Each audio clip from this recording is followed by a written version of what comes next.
Hi everyone, my name is Kitika Lore, and my disaster case analysis is on the 2025 Palisades fire. The fire began on January 7th, 2025, in Los Angeles County, California, specifically in the hillside area southeast of Palisades Drive in the neighborhood of Pacific Palisades. According to the official incident summary by CAL FIRE, the fire burned 23,448 acres in Los Angeles County, and the cause was determined to be arson.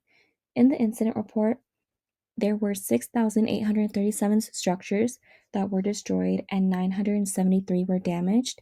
There were 12 confirmed civilian fatalities and 3 confirmed civilian injuries, plus 1 firefighter injury in the incident summary. The community did face a lot of response challenges, like due to the steep, rugged terrain of the Santa Monica Mountains, it made it difficult for firefighters and emergency crews to access burning areas. The narrow, winding roads in Pacific Palisades restricted the movement of large fire engines and evacuation vehicles. The fire spread rapidly through dense, dry vegetation and was driven by the Santa Ana winds, which caused unpredictable flame behavior and spot fires miles ahead of containment lines. These environmental conditions limited the effectiveness of ground crews and aerial support for the first 48 hours of response. Emergency alerts and evacuation orders were issued through multiple systems, but many residents reported delayed or confusing notifications, especially in areas with weak cell service or there were language barriers. Because fire erupted early in the wildfire season, some firefighting resources were already deployed to smaller fires across Southern California. Crews faced equipment shortages, limited aerial support due to high winds, and fatigue from continuous operations. Some actions taken at the local level that consists of Los Angeles Fire Department, LA County, and local emergency medical services.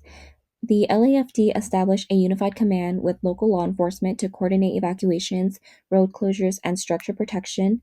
The LA County Office of Emergency Management activated its Emergency Operations Center to manage mass evacuations, public information, and shelter coordination. Local agencies also conducted door to door evacuations and deployed emergency medical services to treat smoke related injuries in real time. These actions taken at the local level align with the national response framework by unified command, engaging in partnerships, and the readiness to act. At the state level, CAL FIRE deployed statewide strike teams and aircraft under the California Fire and Rescue Mutual Aid System to supplement local firefighting operations. Cal OES activated the State Operations Center, facilitating resource requests, logistics, and statewide coordination. Governor Newsom issued a state of emergency, enabling accelerated deployment of state resources and financial support. State agencies also monitored quality and coordinated mass shelter operations. Within the NRF principles, it was a tiered response, it was flexible support, and they were engaging in partnership. At the federal level, FEMA approved a fire management assistant grant and deployed a federal coordinating officer to integrate with state and local responders. The U.S. Forest Service supported aerial suppression and provided wildfire behavior experts. HHS and EPA provided environmental health monitoring and public health guidance, especially regarding extreme smoke impacts. These actions taken at the federal level aligns with the NRF principles of a tiered response, unity of effort, engaging in partnership, and the readiness to act.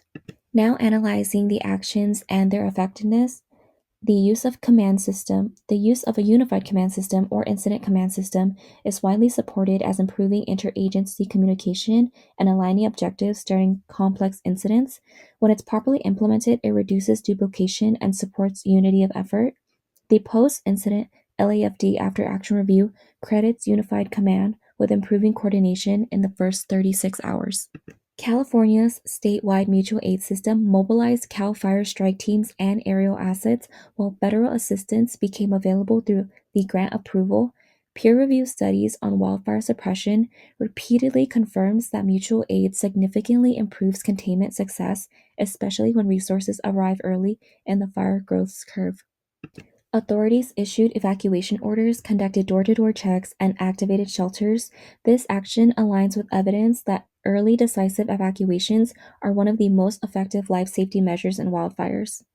Two concise lessons that we have learned from this disaster is that late responses or late resource deployment during the initial burn period limits suppression effectiveness, the LAFD after action review noted gaps in resource staging prior to predicted Santa Ana winds, which contributed to early rapid fire spread. Studies show that attack during the first operational period is the strongest predictor of containment outcomes in wind-driven wildfires. While evacuations were ultimately successful, the Palisades fire exposed significant traffic bottlenecks, communication gaps, and inconsistent alert reach. Local and state agencies must implement redundant, multilingual public warning channels and develop clear, pre planned evacuation traffic management strategies. Ensuring alerts reach all populations and that evacuation routes can handle extreme demand is essential for timely, safe departures. Thank you. This concludes my disaster case analysis on the 2025 Palisades fire.